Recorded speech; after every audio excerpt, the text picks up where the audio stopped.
today we got 50 to 60 plays in a scrimmage format. Kind of split the team up, try to treat it like a game best we could, without the coaches on the field. You know, the squads were intermixed, you know, with some veterans and some young guys and all that. So I thought we got a little better just from a competitive standpoint. Thought we tackled a little better, made a few plays. Watched the film to see how we executed, but it was, I don't. After the last practice approach, I didn't know that we took a step after the last practice. After this practice, I felt that we did. Just from a standpoint of how to play, the intensity level, engagement level, doing some of the things that we taught, tackling wise, blocking wise, and all that. So it was good. And it was, that way we're not practicing the end of the week. I've got a function to go to end of the week, so we'll meet and lift the next couple of days, and then get 3 practices in next week. So, Rich, I know often you expressed frustration last year of inability to make short yardage plays, and I know it was an emphasis for you. So, through the spring, you see improvement in that? Yeah, a little bit. I still think there's a little bit of a work in progress, somewhat too.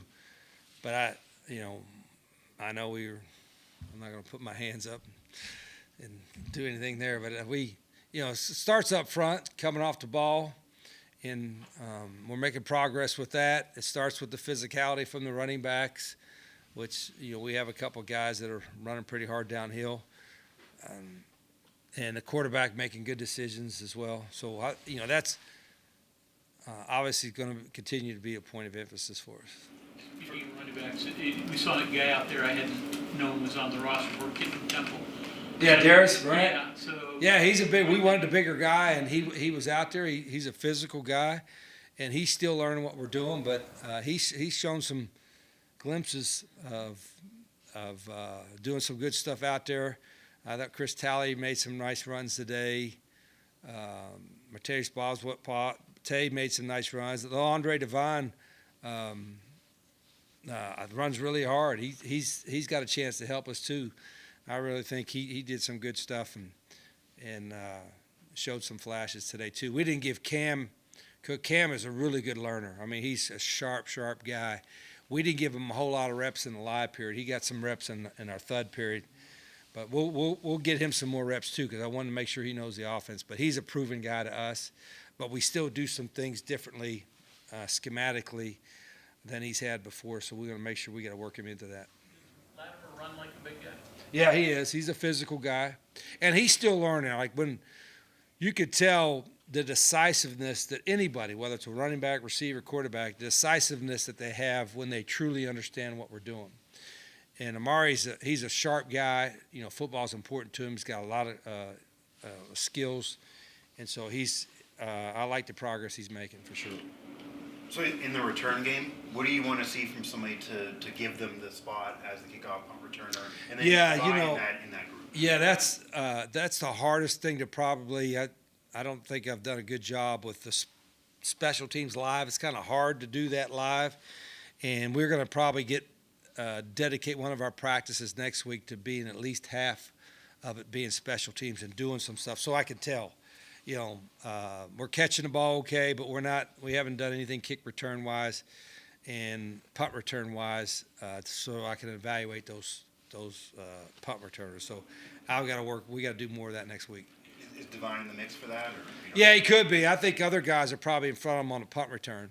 Now, kick returns probably, he's probably got a chance to be in that as well. When you're out on the field and you see a big play, what goes through your mind? Is it a missed assignment? Am I pissed at the offense or defense for giving up a big play? Partially that. Like, why did it happen? Or was it – I'm hoping that both sides executed and one guy just made a play over another guy, whether it's right side or whatever side it was. So, you want that to happen. And sometimes, big plays are happening because it was the right call one way or another. Sometimes it was a guy making a mistake. A lot of times it's athletic ability. I think we're more athletic than this time last year. But I remember this time last year, we still had another portal period. We still were going to lose guys and get guys. Other than, like I said, a handful of freshmen aren't here yet. This is who we got. And so it's good that I see the athleticism see the ability to make some big plays. But I know this: when guys know what they're doing, completely know what they're doing, they play faster. And we played a little faster today, I think, but we're not playing nearly as fast as we'll be playing mid-August. What do you think of Malik Agbo? Looks like he's taking a stride. Yeah, he's gained weight. I mean, he was big at one time, and he got skinnier. And last year he played at a lighter weight. Now he's back over 300-some pounds. He's a great young man. It's really important to him. You know, he's a good learner. He can play both sides, right and left.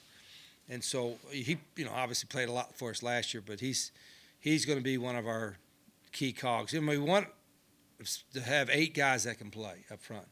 I think we can get 10. I really do. I think we can have 10 guys that we can feel comfortable playing with. But I say that, with still 3 practices and a whole summer to get ready for it. Is Cam Mullery, I think I'm saying, or not Cam Mullery. Cam Mallory? No, Darius Wiley. Is he one of the biggest defensive linemen that you've had? 6'4"? Tallest. Yeah. I mean, yeah, he's he made a couple plays today. He's an athletic guy, and obviously he's got great size, great length, good off the edge. He's got some experience. So we kind of targeted. We needed pass rushers. We had some guys that were graduating and all that, and we're trying to get our guys to not just put pressure on the quarterback, but be able to bat passes down. To me, that's a learned skill. That's a skill that we have to teach guys about, whether it's quick game and getting your hands up, or RPO, getting your hands up when you're not going to get a sack, but you can affect the play. There are some guys think, well, that's natural, and sometimes it is natural, but it's also a learned skill that you could try. I told everybody, I said, the best I ever seen at it, no surprise, was J.J. Watt. And playing against him, I mean, he had an unbelievable knack about when to get his hands up to bat passes down. Probably has an all-time record, whatever it was. I know in college it was amazing what he would do, and I always remember that. I said, look at this guy. He's effective in getting sacks, but he's affecting a lot of other plays because he had a great knack of batting balls down. And so we're trying to teach that every day.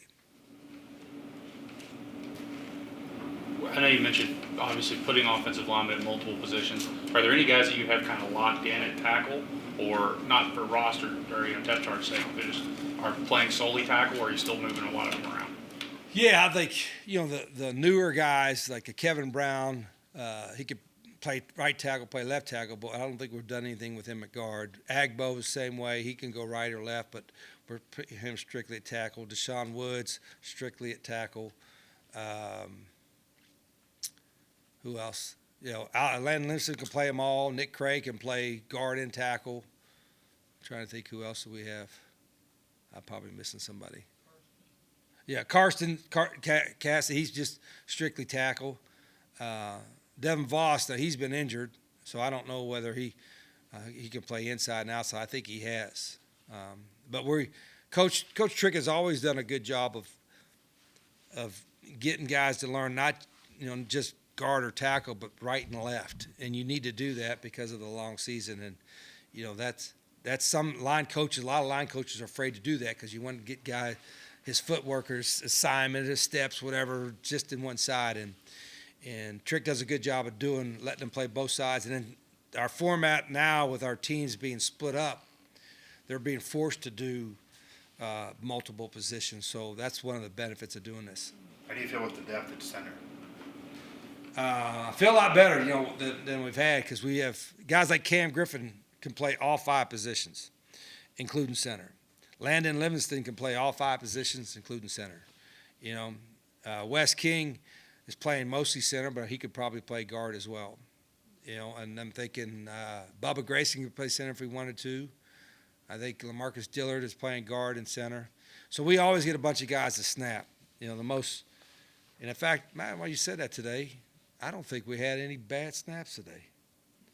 We were struggling a little bit, and I was losing my voice. But I didn't think we had any today, so that's good.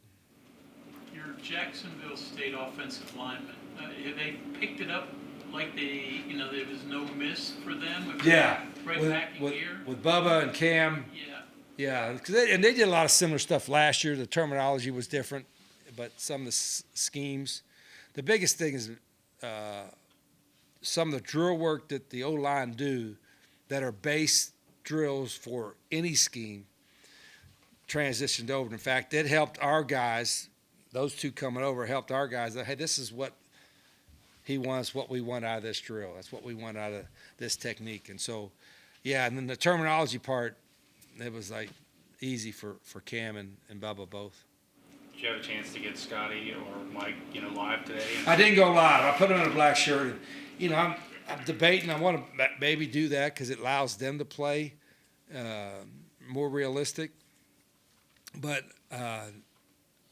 both of them, they've got game experience, so I'm not worried. Are they going to wilt? And when there's pressure, neither one of them will. I mean, their mentality is I'm not worried about them panicking under pressure or anything like that. So it sometimes hurts them more because they're both athletic and both can run, and it hurts them more when it ain't live, when you have to go tackle them. Like Max Brown today made several plays running the ball. We let him be live, and it was good to see because he needed to do that. But the other two were in a two-hand touch jersey. Caden Luke, does he practices mostly with the tight ends? Mostly with the tight ends, but we probably need to give him some short yardage. In fact, I'm glad you said that because I thought I mentioned it and we didn't do it today. So our coaches, well, thank you for me getting on him, for not giving him any reps today. Because that's back up. I'm back.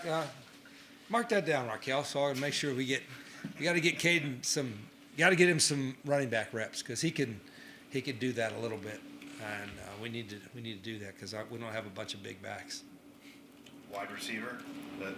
How do you feel about the progression of wide receiver? That's a very important. Yeah, the veteran guys a little bit. I mean, we know what Jaden is. I think Prince is getting better. He's a big body guy.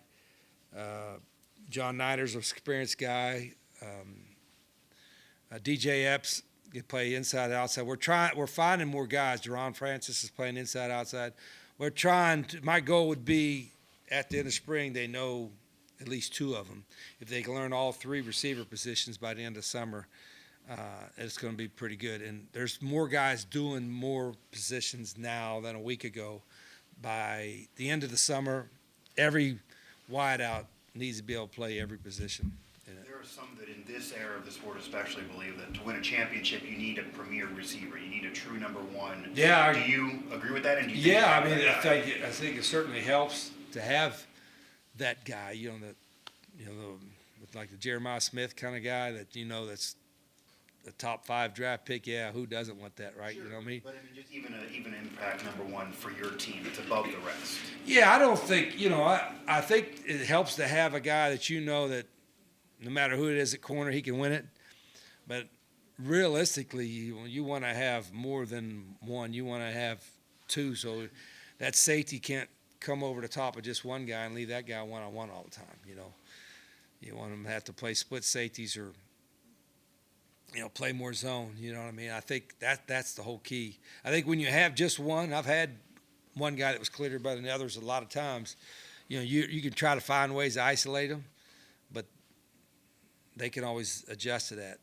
When you're impactful on both ends, on the perimeter, it's a lot harder to hide a corner that might get beat. Rich, you talk so much about versatile players in multiple roles of position. You got a lot of older players who played a lot of college football and seen a bunch of things. Do you still have room for specialists, like a guy who's just really fast that can take handoffs or bubbles or return kicks, or maybe just a pure pass rusher who maybe isn't great against the run? Is there a spot for them? Can they still do that, or is the game? Sure. I think if and that's part of what we're trying to do now, and what we'll try to do over the summer and August is, okay, this guy, he's a great pass rusher. He might not hold up on a power play or something. Hold on, we try to get our guys to play everything. But if they have a particular skill set that they're really good at, that's on us to make sure that we utilize that to a certain degree. And to me, I think most coaches try to do that anyway. But we also sometimes got to simplify things. I don't think, and then this is, I've told you this, I've had to tell our coaches, I got really sharp coaches, and they work really hard, and they have great ideas and great plans. I said, but sometimes, simplifying things so the guy can play to his fullest ability and play faster is the best way to go initially, and then grow from that. And so I don't mind telling you, I've made the coaches have a defense can only make this many calls. You can't have 50 defensive calls the rest of spring. Offense, it's a fraction of the offense that we're going to have, a quarter of the plays maybe. Not even that. That's all we're going to run the rest of the spring.